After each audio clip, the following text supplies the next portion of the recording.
October 1944. Deep in the pine forests of East Prussia, at Hitler's Wolf's Lair headquarters, a new and desperate plan took shape. The war in the West was turning against Germany. Allied forces had broken out from Normandy, crossed France, and were preparing to enter the Reich itself. Hitler demanded a counterblow, something bold enough to shatter Allied confidence and stall their advance. Into the room stepped SS Obersturmbannführer Otto Skorzeny, already known across Europe as the man who had rescued Mussolini from captivity the year before. Hitler trusted him as the master of impossible missions. The Führer's new idea was even stranger. German troops disguised as American soldiers infiltrating Allied lines during the coming offensive in the Ardennes. Their job would be to sow confusion, seize key bridges, and turn Allied strength against itself. Skorzeny listened carefully. He was skeptical, but he obeyed. The operation would be called Unternehmen Greif, Operation Griffin. It would require English-speaking Germans, captured American equipment, and absolute secrecy. Even the German High Command knew little beyond the code name. Back in Germany, Skorzeny began assembling Panzer Brigade 130, a special formation built for deception. Recruits were tested for their English skills. Many could barely manage a few phrases. Uniforms and vehicles were collected from captured Allied depots and painted over with false insignia. The result was an odd army within an army, men wearing American uniforms but speaking German when nervous, driving jeeps marked with white stars under a winter sky. As December approached, the Ardennes forests grew quiet with snow. Allied soldiers believed the enemy was broken. But far behind the lines, in the camps at Grafenwöhr, Skorzeny's disguised commandos rehearsed for one of the most unusual operations of the Second World War. Otto Skorzeny returned from the Wolf's Lair with orders that stunned even his own staff. Operation Greif would support Hitler's grand winter counteroffensive, what would soon be known as the Battle of the Bulge. Its success depended not only on force, but on confusion. German soldiers disguised as Americans would infiltrate Allied lines, seize crossings over the Meuse River, and sabotage communications and transport. But assembling such a unit was nearly impossible. The German army was already short on men, vehicles, and fuel. Skorzeny's request for English-speaking volunteers produced little. Out of thousands tested, only 10 truly fluent speakers were found. The rest could manage a few phrases, enough for greetings or basic orders, but not for interrogation. Captured American uniforms and equipment were scarce too. What the German quartermasters could gather came from wrecked vehicles and prisoner depots. Helmets, jackets, and boots arrived in mismatched condition. Some uniforms were so damaged that tailors worked day and night to make them look convincing. Even then, a trained observer could spot irregularities. The same went for vehicles. Skorzeny had requested hundreds of jeeps and trucks captured during the Normandy battles, but only a handful reached Grafenwöhr. Mechanics painted them olive drab and stenciled white stars on the doors, trying to copy American markings from photographs. To fill the gaps, German half-tracks and Kubelwagens were crudely disguised to look like American models. By early December, the unit was officially designated Panzer Brigade 150, a strange hybrid of soldiers, saboteurs, and translators. It included engineers, radio operators, and even a small tank battalion disguised with improvised markings. Skorzeny divided his men into 3 groups, Kampfgruppen X, Y, and Z, each tasked with infiltrating American lines once the offensive began. Their mission: misdirect traffic, alter road signs, cut phone wires, and capture bridges over the Meuse. If possible, they were to push westward toward the city of Liège. But many of Skorzeny's officers doubted the plan. The risk was enormous. Under the laws of war, any soldier captured wearing an enemy uniform could be executed as a spy. Still, orders were orders. And in Hitler's Germany, hesitation was a death sentence of its own. December 16, 1944. Before dawn, the stillness of the Ardennes forest shattered under the roar of German artillery. Hitler's last great gamble, the Battle of the Bulge, had begun. Thousands of shells rained down on American positions, and within hours, German armored columns surged through the fog, striking thinly held lines manned by exhausted Allied troops who believed the war was nearly over. As the main attack advanced, Panzer Brigade 150 waited behind the front, ready to move. Skorzeny's disguised teams, dressed in US uniforms and driving captured jeeps, began slipping through the chaos. They carried false identification papers, American cigarettes, and even forged passes bearing authentic signatures. Their mission was to penetrate deep into Allied-held territory, redirect traffic, spread misinformation, and capture bridges before they could be destroyed. The deception worked at first. American units, confused by fog and radio silence, waved disguised German vehicles through checkpoints. Some of the infiltrators succeeded in changing road signs, sending reinforcements the wrong way, or delaying fuel convoys. Others cut telephone wires, or spread rumors that German tanks had already broken through. In the confusion of those first days, it seemed the plan might actually work. But not all of Skorzeny's men made it through unchallenged. Some spoke English too stiffly, or used outdated slang. A few forgot basic details like the names of American towns or baseball teams. When questioned by suspicious military police, their answers sounded rehearsed. At first, MPs assumed they were just nervous GIs, until inconsistencies began piling up. Meanwhile, Skorzeny himself led a column of disguised vehicles, hoping to reach the Meuse River bridges near Amoy. But fuel shortages, traffic jams, and miscommunication slowed them to a crawl. By the third day, the Allied defense was stiffening, and the window for success was closing fast. Still, rumors spread like wildfire among American troops that German commandos in US uniforms were everywhere. Checkpoints doubled their security. Every jeep was stopped. And soon, fear itself became one of Skorzeny's most effective weapons. Within 2 days of the Ardennes attack, the German deception had spread confusion far beyond the front. Reports poured into American headquarters, claiming enemy soldiers were dressed as GIs, driving jeeps and giving false orders. Some were true, most were not. But the effect was the same: suspicion. Military police across Belgium and northern France set up hundreds of roadblocks. Every vehicle was halted, every identity checked. Drivers were ordered to step out, raise their hands, and answer questions only an American would know. What state is the capital of Illinois? Who plays for the Brooklyn Dodgers? What's the name of Mickey Mouse's girlfriend? Those who hesitated or stumbled were arrested on the spot. Even genuine American soldiers were detained if their answers sounded strange. In the confusion, discipline broke down. Rumors spread that German commandos planned to assassinate General Eisenhower or capture Allied headquarters in Paris. Security at Supreme Headquarters, Allied Expeditionary Force, SHAPE, was tightened overnight. Roads were sealed, guards doubled, and Eisenhower himself was briefly confined to his quarters for safety. The paranoia reached absurd levels. A general was delayed for hours because he couldn't name the Chicago Cubs' home field, and a colonel was held because he forgot the color of a traffic light's top bulb.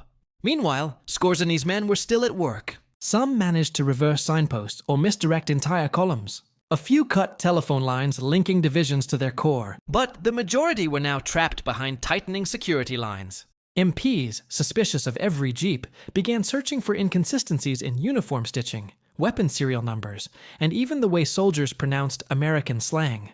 As arrests mounted, panic turned into grim efficiency. By December 19th, dozens of infiltrators had been captured. Interrogations revealed that many spoke little English and were terrified. They admitted they belonged to Panzer Brigade 150, commanded by Otto Skorzeny, and that their orders were to seize bridges over the Meuse. The Americans now understood the scale of the deception, and were determined to crush it. By December 20th, the Allied rear areas had turned into a maze of checkpoints. US military police, working in pairs with rifles ready, stopped every jeep that passed. The baseball questions, first used by an MP company near Liège, quickly became legendary. It started simple. Who won the World Series? What team plays in Wrigley Field? Name Mickey Mouse's girlfriend. To an American, the answers came instantly. To a German, even one who spoke good English, they were traps. That's how the first infiltrators were caught.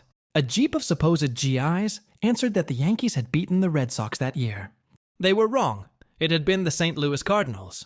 The MPs drew their weapons. Moments later, the prisoners confessed. They were members of Panzer Brigade 150, part of Otto Skorzeny's secret operation. Word spread fast. Soon, MPs across Belgium used the same method, mixing sports trivia with geography and slang. One officer asked, "What's the capital of Illinois?" A nervous Chicago gave away another German. Even high-ranking Allied officers were questioned. General Omar Bradley himself was briefly detained after failing a baseball question, and General Bruce Clarke was held because he hesitated on a movie star's name. The paranoia reached the front lines. American soldiers began challenging one another with questions about state capitals and popular songs. Anyone who paused too long risked a rifle in the face. It was absurd, but it worked. The infiltration that had begun as Skorzeny's bold deception was collapsing under the weight of its own exposure. Captured commandos told interrogators that they had been trained for weeks but never expected to survive. Many admitted they feared execution, knowing that wearing the enemy's uniform violated the Hague Convention. Still, they spoke of pride in the attempt, a mission that, for a few days, had thrown the Allied rear into chaos. By December 21st, most of the disguise teams had been caught or killed. Operation Greif was effectively finished, though its legend was only beginning. On December 21st, 1944, a jeep rolled into the small Belgian town of Iwille, south of Liège.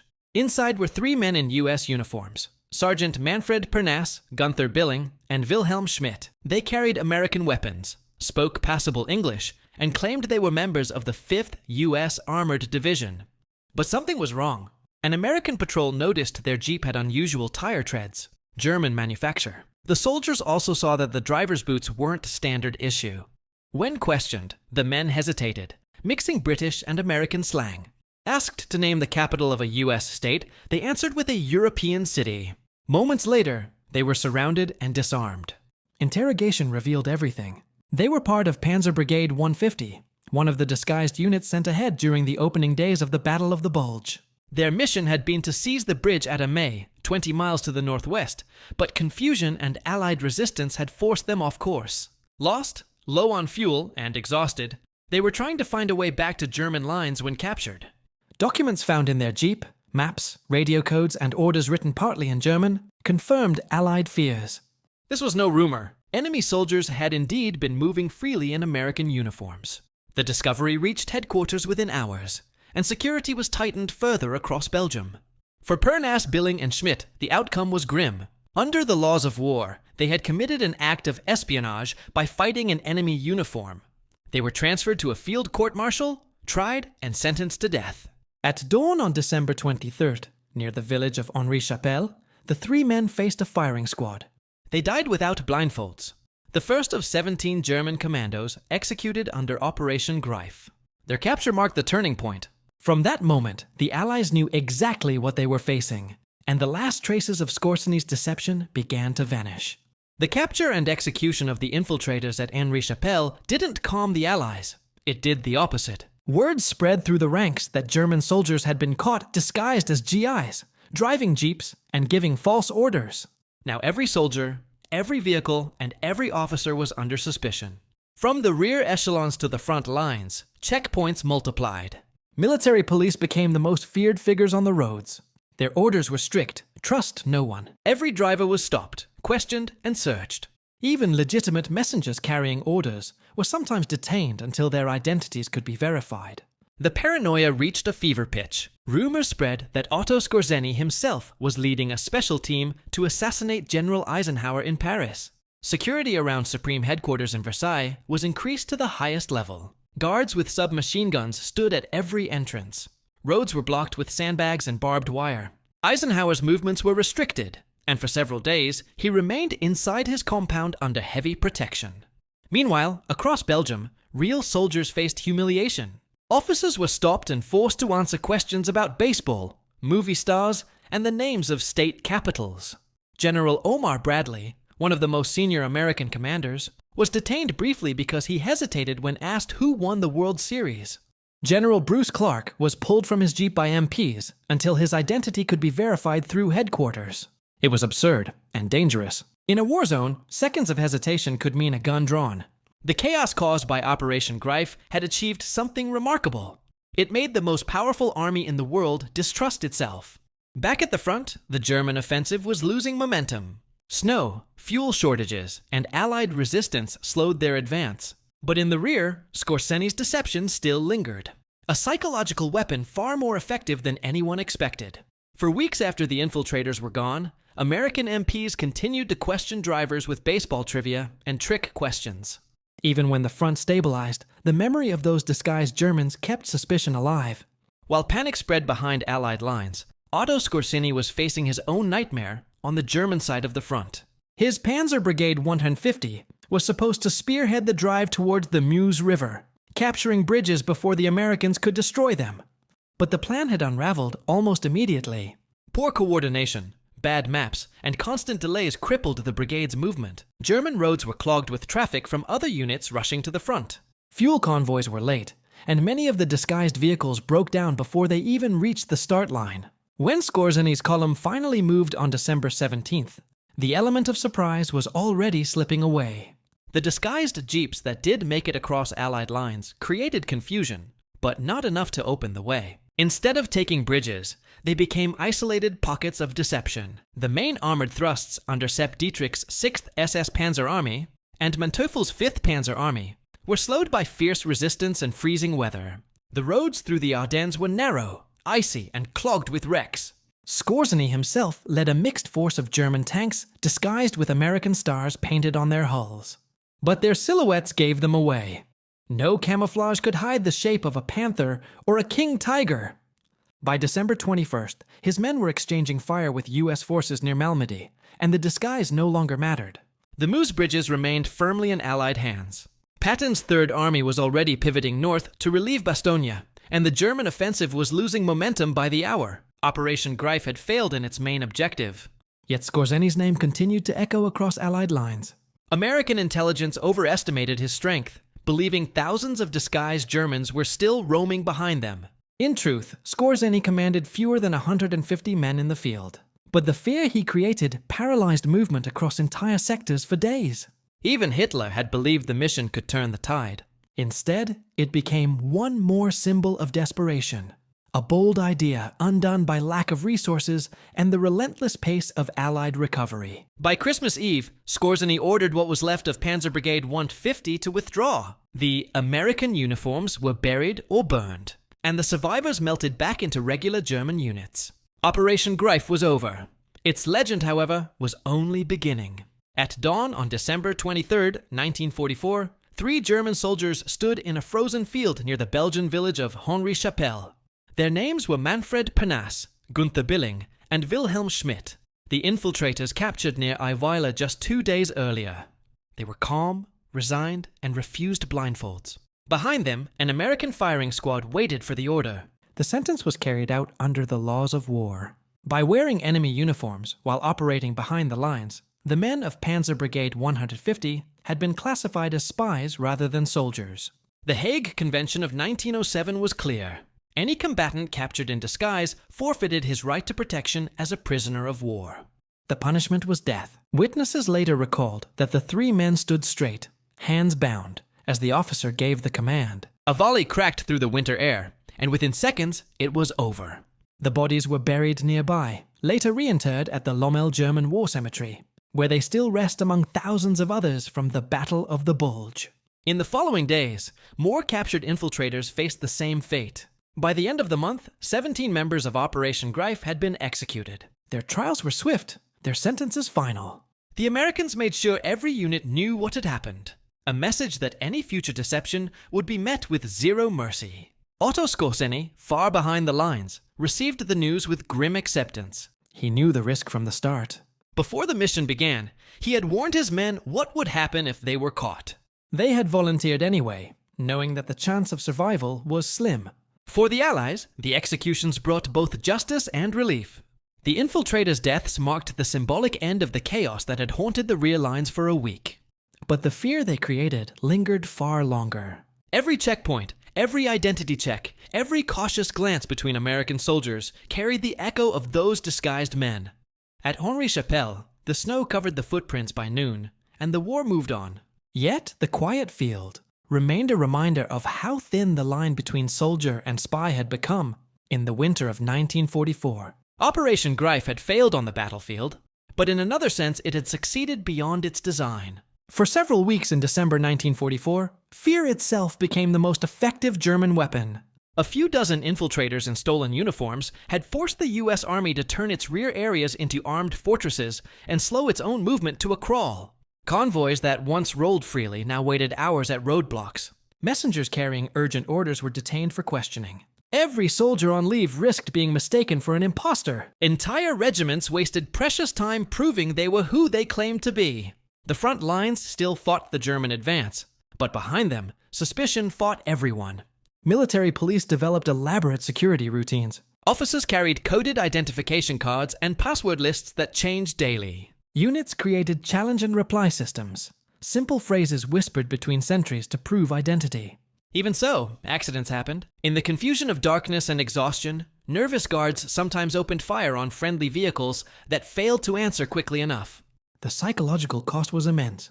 Soldiers who had spent months fighting in Europe now questioned every accent, every face, every jeep that approached from the mist. German intelligence, with a handful of disguised commandos, had managed to spread doubt across an army of millions. The Allies called it the Skorzeny effect. It became a case study in the power of unconventional warfare, how deception and rumor could disrupt entire commands without firing a shot. Though the tangible damage was limited, the distraction slowed traffic, delayed reinforcements, and complicated coordination during the most critical phase of the Battle of the Bulge.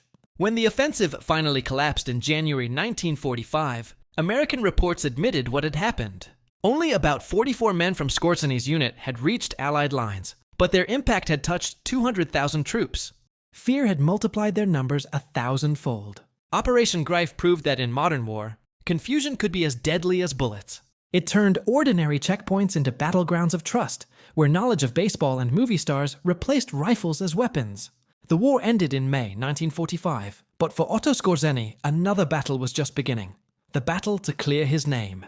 Captured by U.S. forces, he was sent to the Dachau War Crimes Tribunal, charged with violating the laws and customs of war for his role in Operation Greif. The accusation was simple. By ordering German soldiers to wear American uniforms and operate behind Allied lines, Skorzeny had committed an act of espionage punishable by death.